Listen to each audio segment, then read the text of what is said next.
शाम के 7 बजने को है। आप देख रहे हैं आज तक। मैं हूं आपके साथ चित्रा त्रिपाठी। आज शंखनाद है पश्चिम बंगाल में मचे सियासी घमासान पर। ये संग्राम मचा है इस रथ यात्रा को लेकर, जिसे कल बीजेपी अध्यक्ष जेपी नड्डा हरी झंडी दिखाने वाले हैं। बीजेपी की ये परिवर्तन रथ यात्रा दीदी को पसंद नहीं आ रही है। यही वजह है कि अब तक रथ यात्रा को लेकर सस्पेंस लगातार जारी है। प्रशासन की ओर से इजाजत नहीं दी गई, जिसे लेकर अब टीएमसी और बीजेपी के नेता आमने सामने आ गए हैं।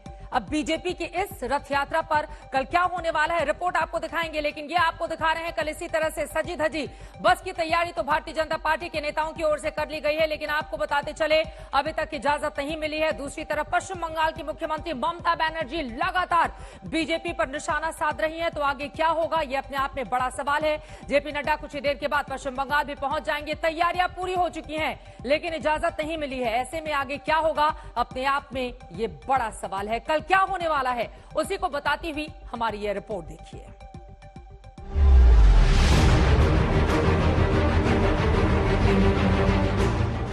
2021 के चुनाव में भारतीय जनता पार्टी 200 सीट पार करेगी और सरकार बनाएगी।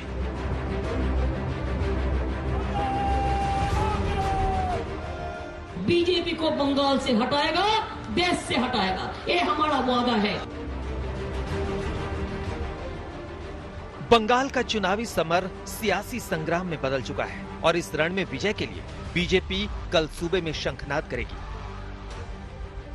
पार्टी ने पूरे प्रदेश में परिवर्तन रथ यात्रा की तैयारी की है, जिसका एकमात्र लक्ष्य है ममता बनर्जी को सत्ता से बाहर करना। यही वजह है कि बीजेपी के इस मिशन से पहले बंगाल की राजनीति का तापमान बढ़ा हुआ है, जिसकी झलक आज बंगाल विधानसभा सत्र में दिखाई दी, जब बजट पेश होने के दौरान बीजेपी विधायकों ने हंगामा किया। The leader of BJP, please you go to your respective seat. Otherwise, this is grossly disorderly behavior. पश्चिम बंगाल में परिवर्तन रथ यात्रा की इजाजत को लेकर भी आज दोनों पार्टी के नेता आमने सामने आ गए। बीजेपी का दावा है कि टीएमसी नेताओं में अभी से ही सत्ता जाने का डर सताने लगा है। हर बार किसी भी एक छोटी सी सभा रोड शो करने में भी हमको रोका जाता है। इसीलिए यात्रा तो बहुत बड़ा एक परिवर्तन यात्रा है। बंगाल का पूरा वातावरण बदल जाएगा, राजनीतिक परिवर्तन का राह बन जाएगा। इसलिए टीएमसी डरती है और इसीलिए उसको रोकने का हर प्रकार प्रयास कर रही है। लोकतंत्र में कई रास्ता है लोगों तक पहुंचने के लिए। हर प्रकार के रास्ता हम अपनाएंगे, लेकिन हमारी अधिकार है लोगों तक पहुंचने के लिए और हमारी योजना के अनुसार। उसमें सरकार आड़े आ रही है। जब चुनाव कमीशन का हाथ में आएगा तब हम प्रार्थना करेंगे उनसे और यात्रा करेंगे, तब विकल्प ढूंढेंगे। वहीं टीएमसी रथ यात्रा में बाधा डालने के बीजेपी के आरोपों को गलत बता रही है। Already Rath Yatra they have did it. They did it in everywhere. So and last time they did it. So why they are not getting permissions? But when it is sub judice matter, we can't. The honourable court will decide. That depends on us. That's not depends on us. BJP अध्यक्ष JP Nadda परिवर्तन रथ यात्रा को हरी झंडी दिखाएंगे, जो 20 से 25 दिनों में पूरे सूबे के हर जिले तक पहुंचेगी। इस रथ यात्रा से पहले दिल्ली में आज बीजेपी नेताओं का प्रतिनिधिमंडल चुनाव आयोग से मिला और बंगाल में केंद्रीय सुरक्षा बलों की तैनाती की मांग की। बीजेपी जहां इस रथ यात्रा को जन जन पहुंचने का जरिया बता रही है, वहीं टीएमसी का आरोप है कि बीजेपी इस बहाने प्रदेश का माहौल बिगाड़ने की साजिश रच रही है। यही वजह है कि ममता बनर्जी बार बार लोगों को समझा रही हैं कि बंगाल को बीजेपी नहीं चाहिए। कि तृणमूल कांग्रेस जिंदगी भर लड़ते रहा, जिंदगी भर लड़ते रहेगा, लेकिन बीजेपी को बंगाल से हटाएगा, देश से हटाएगा, ये हमारा वादा है। वहीं बीजेपी ममता के इन हमलों का जवाब अब जनता के बीच जाकर देने की तैयारी में है, जिसका असर बंगाल से सियासी माहौल पर साफ नजर आएगा। अपने परिवर्तन रथ यात्रा के लिए पश्चिम बंगाल में बीजेपी ने कड़ा रुख अपना लिया है। जहां एक और राष्ट्रीय अध्यक्ष जेपी नड्डा शनिवार को नदिया जाएंगे। उनकी सभा की अनुमति पुलिस ने दे दी है, लेकिन रथ यात्रा की अनुमति अभी तक बंगाल की पुलिस से बीजेपी को नहीं मिला है। पार्टी का यह कहना है कि उनको अनुमति मिले या ना मिले, रथ वो जरूर निकालेंगे। कैमरा पर्सन प्रवीर विश्वास के साथ इंद्रजीत, आज तक, कोलकाता। तो रथ यात्रा पर परिवर्तन को लेकर तकरार लगातार जारी है। एक तरफ है बीजेपी, दूसरी तरफ है टीएमसी। इन सब के बीच आपको बताते चले, इस रथ यात्रा को लेकर जिस तरह की सियासत चल रही है, वहीं 5 चरणों में ये परिवर्तन रथ यात्रा, जिसकी पूरी की पूरी प्लानिंग बीजेपी की ओर से तैयार की गई है। ये रथ यात्रा करीब 20 से 25 दिन तक चलनी है, जो करीब सभी विधानसभा क्षेत्र में जाएगी। किस चरण में कहां रथ यात्रा जाएगी, किन रास्तों से होकर गुजरेगी, उसके बारे में जल्दी से हम आपको बता देते हैं। जैसा कि आप देख पा रहे हैं, नादिया, मुर्शिदाबाद, ये तमाम इलाके हैं जहां से होकर ये रथ यात्रा गुजरने वाली है। नॉर्थ 24 परगना को भी इस रथ यात्रा में शामिल किया गया है। पहले चरण में रथ यात्रा जहां जहां से गुजरेगी उसके बारे में हम आपको जानकारी दे रहे हैं। दूसरे चरण में आप देख रहे हैं कूच बिहार, दार्जिलिंग, उत्तर दिनाजपुर। आपको बता दें, ये तमाम वो इलाके हैं जहां 2019 में भारतीय जनता पार्टी ने बेहतरीन प्रदर्शन किया था और 42 में से 18 सीटों पर जीत हासिल की थी। इस वजह से चुन चुनकर उन तमाम इलाकों, दूसरे चरण में देखिए दक्षिण दिनाजपुर, अलीपुरद्वार, मालदा, ये तमाम वो इलाके हैं जहां से ये रथ यात्रा गुजरेगी। तीसरे चरण की बात कर लें तो हुगली, हावड़ा, पूर्वी मिदनापुर, इन इलाकों से इस रथ यात्रा को आगे लेकर जाया जाएगा। जैसा कि मैंने आपको जानकारी दी कि ये रथ यात्रा करीब 20 से 25 दिन तक चलनी है। इसी वजह से पहला चरण, दूसरा चरण, तीसरा चरण, तीसरे चरण में पश्चिमी मिदनापुर और झारग्राम को भी शामिल किया गया है। तीसरे चरण के बाद चौथे चरण की बात कर लेते हैं, बर्धमान, आसनसोल और पुरुलिया। चौथे चरण में इन इलाकों से ये रथ यात्रा होकर गुजरेगी। इसके अलावा वीरभूमि भी है और बांकुरा को भी चौथे चरण में शामिल किया गया है। जबकि 5वां चरण यानी कि जो आखिरी चरण होगा उसमें कोलकाता, राजधानी, दक्षिण 24 परगना को शामिल किया गया है। और यकीनन ये तमाम वो इलाके हैं जहां पर बीजेपी अपनी पैनी नजर बनाकर रखी हुई है और लगातार यहां पर अपने आप को मजबूत करने की कोशिश कर रही है। तो हमने आपको दिखाया पहले चरण से लेकर 5वें चरण तक की जो बड़ी तस्वीर निकलकर सामने आई। बीजेपी ने तो कमर कस ली है इस रथ यात्रा को लेकर, लेकिन टीएमसी इजाजत देने को तैयार नहीं है। और यहां पर हम आपको दिखा रहे हैं जेपी नड्डा 6 फरवरी को, आपको बता दें कि रथ यात्रा को हरी झंडी दिखाने वाले हैं। परिवर्तन रथ यात्रा में जो तमाम दिग्गज शामिल होंगे, भारतीय जनता पार्टी के राष्ट्रीय अध्यक्ष जेपी नड्डा 6 फरवरी को लेकर तैयारियां पूरी हो चुकी हैं। आपको यह भी बताते चले, अब से कुछ ही देर के बाद कोलकाता जेपी नड्डा पहुंचने वाले हैं नवद्वीप से इस रथ यात्रा को। और वहीं दूसरी तरफ आपको दिखा रहे हैं गृह मंत्री अमित शाह 11 फरवरी को कूच बिहार पहुंचेंगे और उसके बाद इस जेपी नड्डा 6 फरवरी यानी कि कल आपको दिखा रहे हैं, लेकिन वो कोलकाता आज ही पहुंच जाएंगे। लेकिन दूसरी तरफ अमित शाह की बात करें, 11 फरवरी को कूच बिहार अमित शाह पहुंचेंगे और वहां से अमित शाह इस रथ यात्रा को आगे बढ़ाएंगे। तो भारतीय जनता पार्टी की यह तैयारी है, उसकी पूरी कोशिश है कि 2019 में प्रधानमंत्री नरेंद्र मोदी के चेहरे के बलबूते जैसे 18 सीटें बीजेपी ने हासिल की, अब की बार 200 पार का नारा बार बार बुलंद किया जा रहा है भारतीय जनता पार्टी की ओर से पश्चिम बंगाल की 294 सीटों को लेकर। लेकिन टीएमसी इसी पर तंज कस रही है। फिलहाल इसी पर चर्चा के लिए रथ यात्रा को आखिर मंजूरी क्यों नहीं, 2 बेहद खास मेहमान इस वक्त हमारे साथ कार्यक्रम का हिस्सा बन चुके हैं।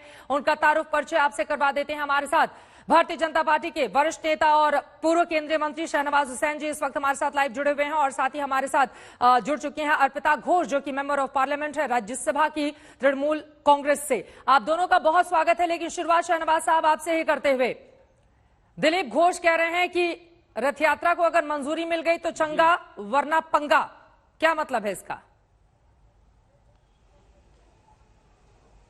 नहीं, हम लोग साफ तौर पे कह रहे हैं कि जब चुनाव आने वाले हैं तो हम राजनीतिक कार्यक्रम चला रहे हैं और इस नाते हम पदयात्रा करते हैं, रथ यात्रा करते हैं, कहीं हेलीकॉप्टर से जाते हैं, कहीं पैदल जाते हैं और हमें ये अधिकार है, वो जनता के बीच में जाने का अधिकार है। इस अधिकार को कोई दुनिया की ताकत रोक नहीं सकती। ये लोकतंत्र है, डेमोक्रेसी है, एक पार्टी की सरकार नहीं। अगर वहां टीएमसी की सरकार है तो क्या वो हमें वहां राजनीतिक कार्यक्रम करने से रोकेगी?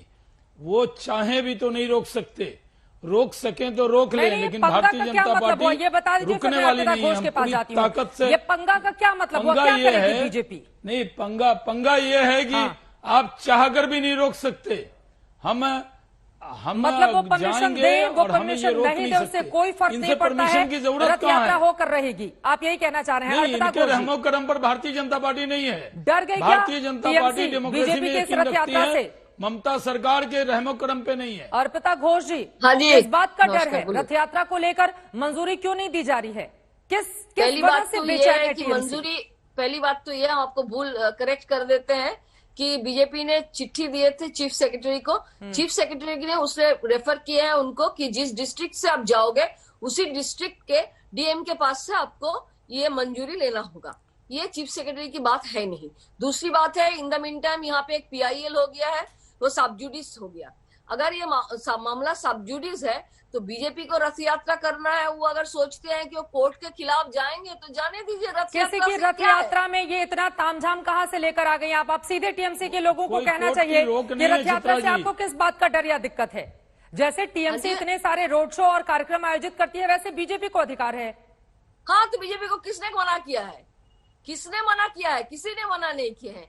एक PIL हुआ है, उसके अगेंस्ट में सबजुडिस है। 9 फरवरी को उसका यहाँ पे वो कोर्ट में सुना जाएगा ये मामला, ऐसा भी आया है। वो कह रही है किसने मना किया है? शहनवाज साहब, बीजेपी ने चीफ सेक्रेटरी को बोले थे, चीफ सेक्रेटरी बोले हैं आप डिस्ट्रिक्ट से परमिशन मांग लो। अगर देखिए प्रोग्राम लेना पड़ता है, आपको भी पता है, शहनाज साहब को भी पता है। आप किसी भी जगह पे कोई भी प्रोग्राम करो, आपको एक परमिशन ऑफिशियली कोई भी पॉलिटिकल पार्टी को लेना पड़ता है। उसी के लिए आप लोग डिस्ट्रिक्ट में मांग सकते थे। तो चीफ सेक्रेटरी ने तो इतना ही बताया, परमिशन मांगना पड़ता है तो आप लोग होल्ड करा देते हैं। अर्पिता घोष जी, आप उस पर भी राजनीति करते हैं, क्या जाता है उस पर भी राजनीति शुरू हो जाती है।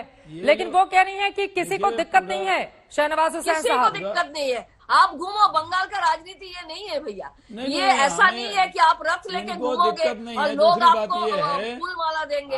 ये ऐसा बंगाल की राजनीति होता है। इनको इतना तो मालूम होना चाहिए कि अगर कोई विषय पर रोक नहीं है तो सिर्फ PIL होने पर सबजुडिस हो गया। हम कह दें ये सरकार सही नहीं चल रही, PIL हो जाए तो आपकी सरकार को रोक देना चाहिए काम से, क्योंकि हम PIL कर देंगे, क्योंकि ये सरकार माँ माटी मानुष की जगह गोली बम बारूद कर रही है। आप तो मंत्री आप रह रोक चुके देंगे हैं, क्या? आपको भी पता है कि किसी भी डिस्ट्रिक्ट से कहीं आप से रोक जाओगे नहीं है, तो उसी डिस्ट्रिक्ट कहीं से का रोक नहीं है। परमिशन लेना और पड़ता है। हम जब ये पूरे मंत्री रह प्रदेश चुके हो। की यात्रा कर रहे हैं अगर ये तो हम सबजुडिस चीफ हो गया है सेक्रेटरी, तो आप लोग नहीं समझो ना। मैं चीफ सेक्रेटरी को भी लिखूंगा, डिस्ट्रिक्ट को भी। कोई सबजुडिस नहीं है। नहीं क्यों होती है कि सांप्रदायिक ध्रुवीकरण कराने की कोशिश है, माहौल बिगाड़ने की कोशिश है। ये तमाम आरोप TMC क्यों लगाती है बीजेपी पर? यात्रा हो, रथ यात्रा हो, एक एक करके अपनी बात रखें। कोई रोक नहीं है। बुलडोजर चला रहे हैं तो रथ चलाने में क्या फर्क? नहीं अर्पिता घोष जी, ये बात तो सही है आपकी, लेकिन सवाल यह है कि बीजेपी की इस रथ यात्रा में आपको सांप्रदायिक उसकी बू आती है। दूसरी तरफ आप लोग कहते हैं ध्रुवीकरण करने के लिए बीजेपी ऐसा कर रही है। अरे रथ यात्रा ही तो निकाल रही है, उसका कार्यक्रम है, वो जो मन वो करे। आप तो ये तो आप बोल रहे हैं, हमने कहा बोले हैं? आप ही लोगों की ओर से कहा जा रहा है, आप ही लोगों के नेता बोल रहे हैं TMC के। यात्रा की कोई प्रभाव नहीं होती है क्योंकि ये बंगाल है। हाँ। यहाँ पे पूरा बंगाल में उनको बोलिए ना रथ घुमाने के लिए। ऐसे थोड़ा ही ना इलेक्शन होता है, वोट होता है। बंगाल के लोग दूसरे हैं, उनको पता है ये रथ से नहीं होगा, डेवलपमेंट की रथ चाहिए। रथ से नहीं होगा, विकास का रथ चाहिए। शहनवाज हुसैन साहब, विकास का रथ दौड़ाइए वहां पर। नहीं, हम तो डेवलपमेंट के पिच पे ही जाना चाहते हैं। हम तो ये कहना चाहते हैं कि हम वहां जाएंगे, हमें ये अंडर एस्टिमेट कर रहे हैं। इनको ये मानकर चलना चाहिए कि बंगाल की जनता से जो वादे डेवलपमेंट के आपने किए वो वादे टूट गए हैं। आज वहाँ एक डर का माहौल है, सारी पार्टियां घर में घुसकर बैठ गई हैं। अकेले भारतीय जनता पार्टी है जो ताकत से TMC के खिलाफ लड़ रही है, क्योंकि आप राजनीतिक कार्यक्रम भी चलाने नहीं दे रहे। आप ये कह रही हैं कि अगर पंचायत का चुनाव हुआ तो पंचायत के लोग नहीं रह सकते, लोकसभा का चुनाव हुआ तो सांसदों को आपने प्रताड़ित किया, वहां हमारे कार्यकर्ता मारे जा रहे हैं, उनकी हत्या हो रही है, ऑफिस जला दिया जा रहा है, घर जला दिया जा रहा है। और अगर हम रथ यात्रा कर रहे हैं, यानी हम राजनीतिक कार्यक्रम कर रहे हैं। नहीं, एक बात बताइए शहनवाज हुसैन साहब, एक सेकंड। बिहार जाता हूँ, बंगाल होकर जाता हूँ। प्लीज शहनवाज साहब, अगर आप लोग विकास की रथ यात्रा घुमाना चाहते हैं तो ये जब बजट पेश किया जाता है विधानसभा में पश्चिम बंगाल का, एक सेकंड सर, एक सेकंड हम लड़ेंगे और जीतेंगे। शहनवाज साहब, ठीक है, ये जब बजट पेश किया जाता है तो ये जय श्री राम के नारे क्यों लगने लगते हैं? बजट के दौरान जय श्री राम के नारे लगाने का क्या मतलब है? राम जी का हाँ, पूरा राम जी पे छोड़ दो, देश पे छोड़ दिया। नाम लेना इस देश में अपराध है क्या? नहीं, वो कह रही है कि पूरा राम जी के नाम से इतनी चिढ़ क्यों है? ये सवाल पूछे ना इनसे। अरे इस देश में तो महात्मा गांधी हे राम कह के चले गए दुनिया से। कोई एक दूसरे को मिलते हैं तो राम राम कहते हैं। ये राम के नाम से इतना डर क्यों लगता है भाई? राम के नाम से कोई रावण के मानने वालों को डर लगेगा। जो लोग तरक्की चाहते हैं, जो लोग विकास चाहते हैं, उनको राम के नाम से डर क्यों लगता है साहब? आपको दीदी दीदी जय श्री राम कहने से चिढ़ क्यों जाती हैं? इतनी उखड़ क्यों जाती है? इतनी नाराज क्यों हो जाती हैं? इस देश में राम के देश में राम का नाम न लें, तो खाली दीदी का नाम लें। उनके नाम पे राम जी का नाम आप भी लीजिए ना। चलिए आप भी जय श्री राम बोलो, हमें क्या दिक्कत है? चलिए अर्पिता जी बोलिए, आप जय श्री राम। जी वो कह रहे हैं जय श्री राम बोल के दिखाइए। वो कह रहे हैं जय श्री राम बोल के दिखाइए। अपना विश्वास रखते हैं साहब। बोलिए जय श्री राम, क्या दिक्कत है? देश नहीं बेचते हैं आप लोग, राम जी यहाँ नेताओं की जय कहते हैं, भ्रष्ट नेताओं की जय कह देते हैं, और राम जी का जय कहने में बड़ी दिक्कत हो रही है। इस नारे से आपको बैर क्या है? राम के नाम पे क्यों बेच रहे हो? राम के नाम पर आपको बैर क्या है? श्री राम जी को नाम बोलने, मोदी जी का नाम बोलना चाहिए। काहे को श्री राम के नाम ले रहे हैं?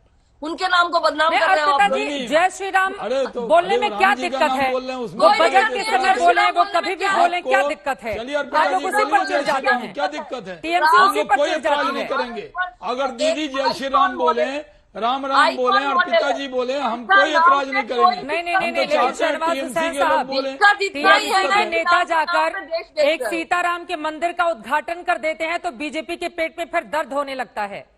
फिर ऐसा क्यों होता है? शहनवाज जी जल्दी से एक प्रतिक्रिया इस पर। अरे कम्युनिस्ट पार्टी के नेता, उनका नाम सीताराम है, कांग्रेस की कोई दर्द नहीं है। हम तो चाहते सीताराम हैं, येचुरी इस देश की परंपरा है, मर्यादा पुरुषोत्तम है। अगर उनका नाम, अगर राम राम बोले अपने बिहार में, यूपी में, तो आप जानते हैं चित्रा जी, आप गोरखपुर की हैं, वहां तो लोग एक दूसरे को राम राम ही कहते हैं। तो इसका मतलब ये है, दीदी को इतनी चिढ़ क्यों हो जाती है? आप बिल्कुल चिढ़ नहीं होती है दीदी को। नाम ले, कहाँ हम एतराज है? हम तो पूरा इनको हक देते हैं। सरकारी प्रोग्राम में जय श्री राम अरे झगड़ा करने लगती हैं दीदी को, क्या हो गया है? नेताजी को छोटा करना है। किसी भी प्रोग्राम में, सरकारी प्रोग्राम में आप आपका पार्टी का नारा लगे रहे हो, क्यों दे रहे हो? नेताजी को आप असम्मान तो उनको। अरे ये पार्टी का नारा नहीं अर्पिता जी, अभी आप इसको मेरे बीजेपी का नारा बता रहे हैं सर। लेकिन ये नारा श्रद्धा और विश्वास की वजह से तो लगाते नहीं है शहनवाज साहब। ये नारा तो इसीलिए लगाया जाता है ना, ताकि उधर के लोगों को चिढ़ाया जा सके। एतराज है शहनवाज साहब, अच्छा किसका नाम ले आप? ताकि उधर के लोगों को चिढ़ाया और उकसाया जा सके। श्रद्धा की वजह से तो लगा नहीं रहे हैं आप लोग पश्चिम बंगाल में ये नारा। हम चिढ़ाने के लिए साहब, मैं आपको कह रहा हूँ, राम जी का नाम मर्यादा पुरुषोत्तम नहीं, मर्यादा रखने वाला नाम है, ये चिढ़ाने वाला नाम नहीं है। हम तो चाहते हैं दीदी मर्यादा में रहें। याद दिलाते हैं कि जब राम जी राजा थे तो उन्होंने कितनी मर्यादा स्थापित की थी। ठीक है, चलिए सर, आप ये याद रखिए ना, आप मर्यादा से बाहर निकलते हैं। वक्त की कमी है, अभी पश्चिम बंगाल की एक और रिपोर्ट अपने दर्शकों तक पहुंचानी है। अर्पिता घोष जी, आपका इस देश में, शहनवाज हुसैन साहब, आपका बहुत शुक्रिया हो रहा है आपको हमारे साथ इस चर्चा में शामिल होने के लिए। जैसे जैसे चुनावी तारीख और महीना जब नजदीक आएगा तो देखिए श्रीराम की ये राजनीति पश्चिम बंगाल में कहां पर जाकर ठहरती है। अर्पिता घोष जो कि राज्यसभा सांसद है टीएमसी की, और साथ ही पूर्व मंत्री और बीजेपी के वरिष्ठ नेता, आप शहनवाज हुसैन को सुन रहे थे। लेकिन इन सबके बीच आपको बताते चले, बीजेपी की परिवर्तन यात्रा से पहले बंगाल में श्रीराम के नाम पर राजनीति भी जोर पकड़ती जा रही है। दोनों नेताओं को भी आप सुन रहे थे। बीजेपी इस मुद्दे पर ममता बनर्जी को घेरने का कोई भी मौका नहीं छोड़ना चाहती। देखिए,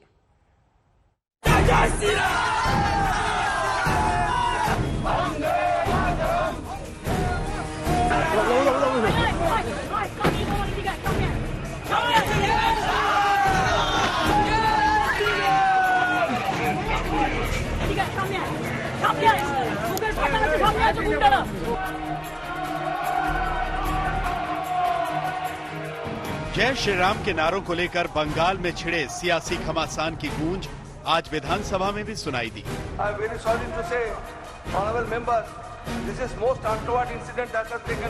एक और ममता बनर्जी राज्य का बजट पेश कर रही थी और दूसरी ओर बीजेपी विधायकों ने जय श्री राम का नारा लगाना शुरू कर दिया।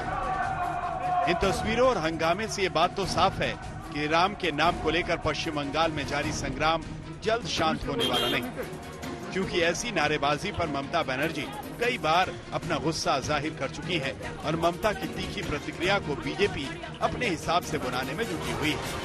हाल ही में सुभाष जयंती के कार्यक्रम में जब पीएम मोदी के सामने जय श्री राम के नारे लगे तो नाराजगी जताते हुए ममता मंच से उतर गई थी। बेइज्जत करना है आपको शोभा नहीं देता। बीजेपी इसी बहाने ममता बनर्जी को हिंदू विरोधी बताती रही। यही वजह है कि ममता सरकार के मंत्री स्वप्न देवनाथ ने वर्धमान में राम सीता मंदिर का उद्घाटन किया तो बीजेपी ने इसे वोट बैंक की राजनीति बता दिया। बीजेपी आरोप लगा रही है कि जय श्री राम के नारों पर आग बबूला होने वाली ममता बनर्जी की पार्टी के नेता चुनाव से पहले खुद श्री राम की शरण में जा रहे हैं। तो हम लोग ये विश्वास करते हैं कि सबको राम का पास लौटना पड़ेगा। ये जो इतना सारे संख्यालघु भाई, मुसलमान भाई इस जगह में धरना दे रहे हैं, ये लोग मुसलमान वाले कितना साल पहले, 700 साल, 800 साल, 1000 साल या 1400 साल, इससे आगे तो नहीं है। इसका पहले ये लोग कौन थे? हिंदू तो कोई धर्म नहीं है। हम लोग तो बार बार ये जीवन पद्धति है। विधानसभा चुनाव से पहले ममता सरकार को घेरने का कोई भी मौका बीजेपी छोड़ नहीं रही और राम के नाम पर जारी इस राजनीति के जरिए भी ममता बनर्जी को बैकफुट पर भेजने की तैयारी चल रही है। पिछले महीने विक्टोरिया मेमोरियल के घटना के बाद तृणमूल ने बीजेपी पर निशाना साधते हुए कहा था कि बीजेपी समर्थक बार बार जय श्री राम के नारा लगाकर ममता बनर्जी को चिढ़ाने की कोशिश कर रहे हैं। वहीं अब तृणमूल के मंत्री स्वपन देवनाथ ने राम मंदिर उद्घाटन करके एक नया राजनीतिक चाल चल दिया है।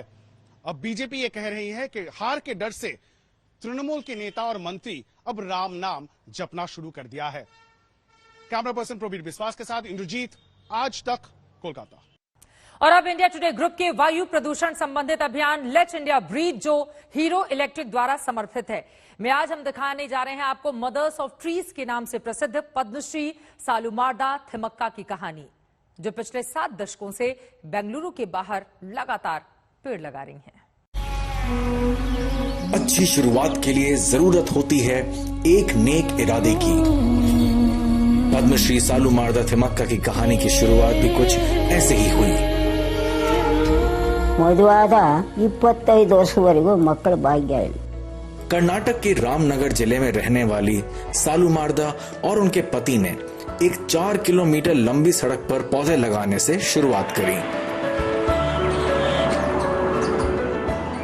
ನಾನು ಇಷ್ಟು ಮಾತಾಡಿದ್ರಿ ಅವ್ರೇನು ಮಾಡ್ಬಿಟ್ರು, ಬೆಳಿಗ್ಗೆ ಎದ್ದು ಒಂದು ಆರೆಕೋನ್ ತಗೊಂಡೋದ್ರು. ಆರೆಕೋನ್ ತಗೊಂಡೋಗಿ ಹಳೆ ಮಂಡ್ ರೋಡ್ ಇತ್ತು, ಹಳೆ ಮಂಡ್ ರೋಡ್ ಹೋಗಿ ಹತ್ಕಡೆ ಇತ್ಕಡೆ ಮಗ್ಳಿಗೆ 10 ಗುಣಿ ಹೊಡ್ಕೊಂಡು ಬಂದ್ರು ಸ್ವಾಮಿ. ಒಂದು ಜೊತೆ ಅಡ್ಡೆ ಹೂವಿಯರು, ನಾನು ತಲೆ ಮ್ಯಾಗ ಒಂದು, ಸೊಂಟದ ಮೇಲೆ ಒಂದು.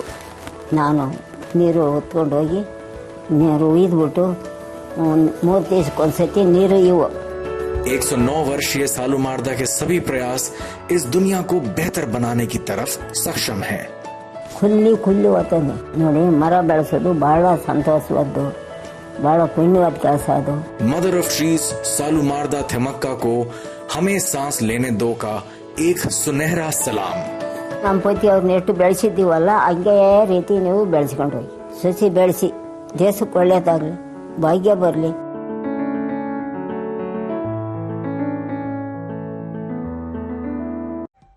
यदि हम कल बेहतर और स्वच्छ हवा चाहते हैं तो आज ही छोटे छोटे कदम उठाते हुए अपनी शुरुआत करनी होगी।